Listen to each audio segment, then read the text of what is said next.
ഹൃദയമാണ് മനുഷ്യ ശരീരത്തിൽ ഏറ്റവും ഉയർന്ന വൈദ്യുതകാന്ത മേഖല സൃഷ്ടിക്കുന്നത്.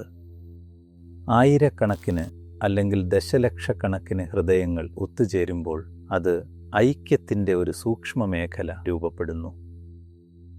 നമ്മുടെ ലോകത്തിൻ്റെ സമാധാനത്തിനും ക്ഷേമത്തിനും വേണ്ടി ഉള്ളിലേക്ക് തിരിഞ്ഞ് ഒരുമിച്ച് ധ്യാനിക്കാൻ ഞാൻ നിങ്ങളിൽ ഓരോരുത്തരെയും ക്ഷണിക്കുന്നു.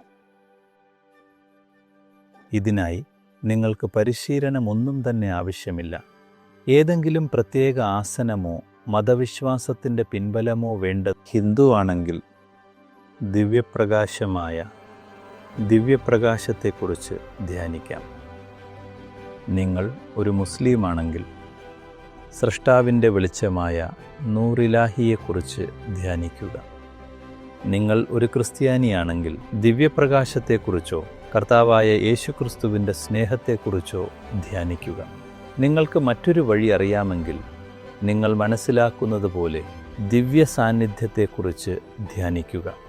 നിങ്ങൾ ഒരു ദൈവത്തിലും വിശ്വസിക്കുന്നില്ലെങ്കിലും സാരമില്ല. നിങ്ങളുടെ ഹൃദയത്തിൽ സ്നേഹത്തിൻ്റെ സാന്നിധ്യത്തെക്കുറിച്ച് ധ്യാനിക്കുക.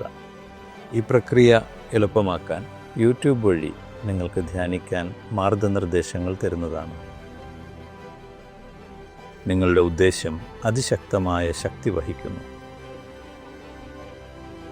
മനുഷ്യവർഗം സ്നേഹത്തിൽ ഒന്നിക്കുമ്പോൾ അത്ഭുതങ്ങൾ സാധ്യമാകുക മാത്രമല്ല, അവ അനിവാര്യവുമാണ്.